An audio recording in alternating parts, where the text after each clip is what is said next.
Madame Gadgets, Madame Birungo. Thank you so much, Douglas. Thank you, everybody. Let me tell you, to be honest, for the very first time, I'm so nervous.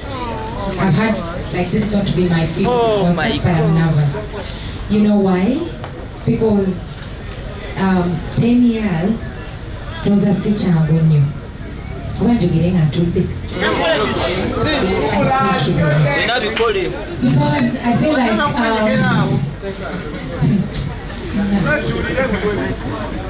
I want to thank all of you.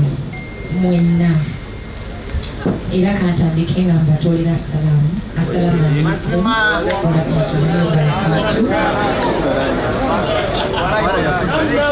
Era Mukama yeebazibwe. Buli omu eddiini gy'asinza kirungi nnyo nti tuli balamu. Mwenna abazze olunaku olwaleero, bannamawulire, ba Spice Gadgets, bayimbi banange mwebale nnyo, mwebalire ddala. Era mukisa guno gwennyini kanyongere okwebaza bafaani bange mwenna abambeereddewo emyaka 10. Eno press conference ndowooza si kya bulijjo nga events zetera okuba nazo. Emyaka 10 nze nkitwala ng'ekyamaanyi, so yatandika nga neebaza buli muntu yenna ataddeko ettofaali ku brand ya Spice Daniel. Ababoodabooda, ab'omu butale, bannamawulire, buli omu omulimu gwakola manya ng'ompagidde ngutwala ng'ekyamaanyi mu bulamu bwange mu myaka 10 egiyise. Bannayuganda mwebale nnyo, mwebalire ddala. Nze nga ntandika okuyimba nali simanyi nti ndituuka eno. Douglas kyasobola okukibagamba, nali nga wabigambo bitono nnyo kubanga nalabanga ensobi, like najja sijja kubanga bizinesi gimanyi. Ng'omwana omuto atandise mu bizinesi eya music erimu ebingi ennyo. From high school, Teacher Dauda, I think ajja bagamba ebigambo nga bukamu bubiri.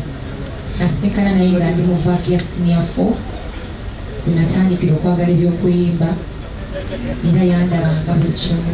Kwegamba ekintu nakitandika mangu nnyo, naye raba Mukama gy'atutuusizza. Era bwe ngamba omuntu nti celebrating 10 years, agamba tekisoboka. Alaba nga nze yakajja kubanga consistency ebaddewo ati nga mmwe mugireeta.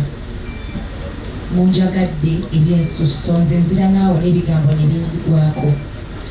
Njagala nnyo okwebaza media, mwenna abapandiseeko ebirungi mwebale nnyo, abapandiseeko ebibi nammwe mwebale nnyo.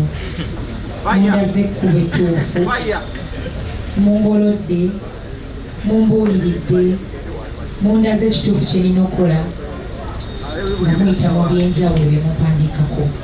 Ate abamu munkubye si nnyo, abalala ne munkubira ddala ku mutwe, naye ate abapandiseeko ebirungi ne batereezaawo. Era mwebale nnyo, mwebalire ddala. Nze mu industry no najjanga mwana naye nkulidde emikono gyammwe, era mwenna bampadde amagezi, mwebalire ddala. Temukoowa kuba nze ndi muwala omuwulize, era singa sibadde muwulize ndowooza sandituusiye eno, kubanga ne bw'abaali naŋŋamba kyangambye awulise. Era bye muŋŋambye byonna mbitudde byonna, nze buli muntu gwe ntuukako n'abaako kyangamba embatu gange ngaggula nempuliriza. Era mu bigambo byammwe muli ali wano ne woba nga watandise kuyimba jjo nojja n'okubaka amajja kuwuliriza. Mu bigambo byammwe mwetambulidde, era Spice Daniel bwe mulaba oluvannyuma lw'emyaka 10. Mwebale nnyo, mwebalire ddala. Mulina kye mwogedde wano ekyabayimbi okuba nti tukwatagana biki. Abayimbi bannange simanyi wenyinza kubeebaza, abasobodde okujja leero n'abatasobodde. Mwenna mwebale nnyo okunjagala nga bwe mbaagadde. Temunjiwangayo, munsapootinze nga bwe mbasapootinze. Temukooye, but all in all kiva ku nkolagana. Ate ate nange omuntu bwanneggulira nange omutima nguggula kitegeeza buli gwenkolaganye naye abadde open and free and loving gyendi. Mwebalire ddala, mwebale nnyo. Njagala okwebaza Haji Keti. For the first time omwami oyo nze nalootako okukola naye Mukama mulungi nti akaseera katuukiridde. Mu myaka 10 nga ndaba baategeka n'eŋŋamba oba be b'amaanyi nze sinnatuukayo. Negamba naye kankole nnyo nja kutuukayo. Era nasanyuka nnyo nga tugenzeeyo ne maneja wange n'atwaniriza. Haji Keti weebale nnyo okwagala bayimbi, weebale nnyo nnyo okutubeererawo. Ate takoma kukyakuba promota muzadde. Ye muntu ajja okubuulirira akubira essimu agambe Spice wano tewateredde yongeramu amaanyi. I think ffenna kye tuba twetaaga. Keti mwebale nnyo, mwebale ddala ne Jimmy, mwami Jimmy, thank you so much mwebale kunzikiririzaamu. Kye mukoze Serena mu myaka 10 omukono gwammwe gw'amaanyi ate gwa kyuma. Njagala okwebaza abantu bonna betambudde nabo mu lugendo nga bamaneja bange Douglas abusengeka bulungi nnyo n'okunsinga ndowooza kuva ku Dr. Fizo. I think I talked to him like 2 days ago and then netwejjukanyamu. He's not in Uganda but I want to thank him. Yenna ali wano ng'akwata video eno mumanyi Dr. Fizo, please send this video to him. Era musoke mumpeere engalo ez'amaanyi. Akayimba konsaanuula ndowooza ke kayimba abasingako bamanyira naye oluyimba olwo yali offer saasasula yadde 10 ate nga nali neekomba okukolako ne baproducer banene naye yampa offer kuba nali maze ebbanga nga backinga mu studio ye nga backinga abayimbi nangamba kankuya akayimba naawe ogende weeyagale obutuufu sadde mabega kuba nabeerawo neegumiikiriza nga mbakinga ennyimba abayimbi ab'enjawulo naye nga simusabangayo offer neyalaba nga akigwana. So mwebaza nnyo, nebaza Emma Carlos omwami oyo naye yampushinga nnyo nnyo nnyo nnyo. Tetwakola bbanga ddene nnyo naye ebbanga ettono lye twakola namanya ebintu bingi, nayiga ebintu bingi, neeyongerako nnyo nnyo nnyo. Emma Carlos, thank you so much. Era teboyo eri maaso awo ku Serena igwe ng'oliko ne Humble Management. Dr. Fizo, if he was in Uganda, you guys made Spice Diana. Before everybody else believed in me, you did. Moving to my current management, Jemaze naye emyaka 8, Manager Roger mumpeere engalo ez'amaanyi. I think if you know Spice, omanyi nti ndi muntu ayagala ennyo okustickinga with people, siri muntu azongazonga. Njagala nnyo okukola n'omuntu bulamu if possible. If I have a friend, I want to last with you forever. Era kyova olaba nti giri emyaka gyange egyasooka 4 gy'obala because ng'ogasekeja nga ntandika senior 5, senior 4, nyinza obutagibala but professionally from 2014 nakola n'abantu basatu. I'll say Dr. Fizo wasn't really management, but I worked with Emma Carlos, nekola ne Humble Management emyaka 2, and the 8 years of my career I've been with Manager Roger. So that means yeetaaga okwebaza nnyo akensuso. Thank you so much Manager Roger, kubanga emyaka 8 egyo ndowooza ye Spice ow'enjawulo gwe mulabye yadde yamakingibwa abantu ab'enjawulo emyaka emirala before I met him, naye ng'ate akolaganye n'abantu bangi nnyo mu bo yemmwe abali maaso gange, omuli media, omuli abayimbi, comedian, everybody in the entertainment industry. I want to thank Roger for one thing. Ndi muntu ow'emikwano, Roger teyangobako mikwano gyange. Era nakuleta bless mikwano gyange nenjigatta kugijja wepaba nemugamba olaba Kim Roy wa Bukedde TV kyali wange nvudde naye wala tumuteeke ku tiimu. Douglas Lwange oyo yambeererawo yankyaza akatogo when nobody else could give me a chance. Ye teyandaba katogo, alabika nali invisible then, naye nze nali grateful. Ne musangako NTV, Douglas nanyaniriza nnyo and I knew him before even I met Roger. But when I met Roger, ate twafuuka family emu. So Roger has helped me keep my friends. Roger anyambye okuuma mikwano gyange n'okunyongerako emikwano emirala. Kuba singa nali muntu w'abantu like you all say, and then I have a manager that is not friendly, kyandibadde kizibu nnyo okuuma emikwano n'okufuna emikwano emipya. But he's been that one person. Nti ne wemba nina omuntu omu gwe neerabidde ngamba gundi nnono, ngamba that is good, because I have so many friends that sometimes ogamba mbitaani nkole ntya naye naakujjukiza okuuma mikwano gyo okitegeera. So mbeera ne bamadrat Chiko n'okubirako ba Chiko nakamba kamadrat kaleeyo kayomba tokakubira simu. I'm joking, but I'm giving an example. She is that kind of person that has kept my friends close, to me. So thank you so much, Manager Roger. Lugendo lubadde lunene luwanvu nnyo, ebisinga sinza nabimalayo, naye kye mba mumanya nti mmwe mumekeza olugendo lwange. Mwebale nnyo, mwebale ddala. Bannamawulire, people say I have a lot of money that I give to people, nange sirina ssente. Naye ndowooza omukwano gwe gusinga byonna. Mbadde ku drive nga tujja, there were so many people on the drive. How can I manage to pay all of them? Abaana ba boda baliko emirimu gyabwe buli event yange nga ne mba tembayise bayomba bagamba bannange temwategeeza kakyakaliyo, n'obasanga ng'olina ekivulu ky'oliko nga baakusooseeyo n'obasaasira, naye bo ne bagamba wali spice wetufiira. Bannamawulire bangi ekintu kyonna ekirimu spice Diana, they don't think about money.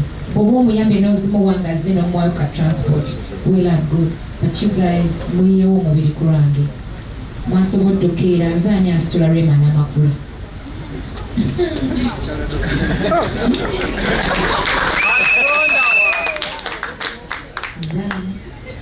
Kugamba nze ani asitula Pastor Bugembe najja.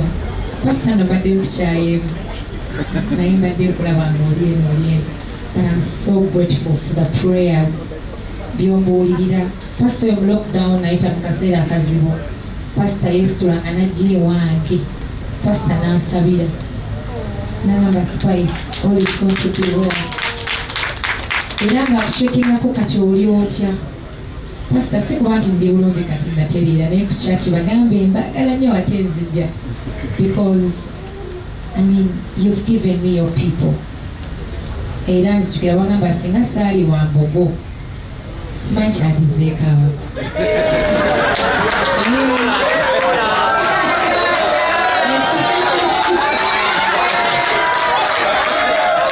Kale just ako kaalinga kajjooko katusaagamu nga b'omukono. Yes, tusaagamu nga bipasitaawo.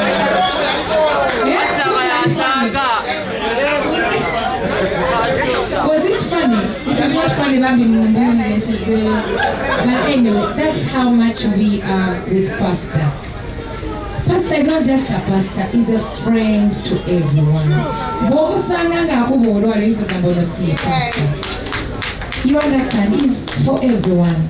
So Pastor, webale kutwaniriza, webale nyoza simaina cha kugamba about you and I, but I'm so grateful for everything. And we are inspired.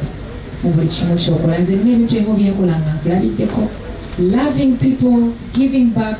Pastor buli mwaka nga celebrating omu birthday ye mutwaita abantu n'abawa emmere. I think that's one thing I learned from you. And you told me you don't have to have much. And that's what kyenkulembeza, because I know a giving heart, a giving hand is the one that receives, and I've learned that from you. So basically, bigambo ng'emyaka 10 bw'obaleemu 2-3 najjanga wakayimba kamu one hit wonder onsanuula. But look where we are right now. I want to thank all the sponsors, the companies that have believed in me. Mwandetera okulowooza, and that's how it is in reality. ndowooza nze nsinze endorsements mu Uganda ebbanga lyonna bukyanga ndowooza msikini kibirawo nze companies ezimu ngoba nangobe I'm really sorry nti mbagoba naye kindaga that you support me, you believe in me, but it all goes back to my fans. Mwebale nnyo kumpeesa kitiibwa kubanga nejjo nina kampani emwe yamanje nagobi mbaga mwongere kasente kubanga nina okazzaayo mu bantu bange. So basically I want to thank all the companies that are on board, my sponsors Mena, Yaket, thank you so much. Because in Yaket imyaka ndowooza tugenda mu musanvu. You know a company that trusts you for 7 years? Nebagamba twagala kifaananyi kyo kacupa k'amazzi. That is beautiful. I've worked with many companies for more than 4 or 5 years. And I want to thank all of you. Modern Tiles, thank you for coming on board. SMP, Tours, Royal Milk, Navala Jude Color Solutions, Pacific Bond, Yamami KT, ATS. By the way, ATS abo ekintu kino simanyi wakubeebazamu. The last concert I had, we had a very beautiful stage, and it was just something kyetwalowoozangako nga tumanyi kigenda kufaanana kitya mu reality, and they gave in their all okulaba nga bakola ekintu ekyenjawulo n'omutima gwabwe. ATS, thank you so much. Naye nabagambye omulundi guno ka budget tewali ne bagamba Spice tugenda kuwa sponsorship ku ka sente koolina aka stage tugenda kwongerezaako sente. Bane ATS mujenkulira tusigana mugwa nibagamba leta zoyina eza stage fenga ATS. Since we did that stage twakola ebigogo if not be the same, nebangamba jangu tukole stage esinga ku Serena gye wali olabiko. Era come 10th January we're going to have the best stage ever at Serena because of ATS and sound. Tuze tubikyusanga Freedom City byali byanjawulo. I love unique things. I love being that first person to do something, just like Rema has said.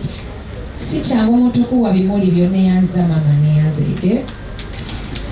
Nkimanyi nange olumu buli kimu nkisussaamu nteekamu akajanja, but it's all because of passion, and I feel like this is what we need ng'abayimbi be Uganda. If other people can do it, we can also do it.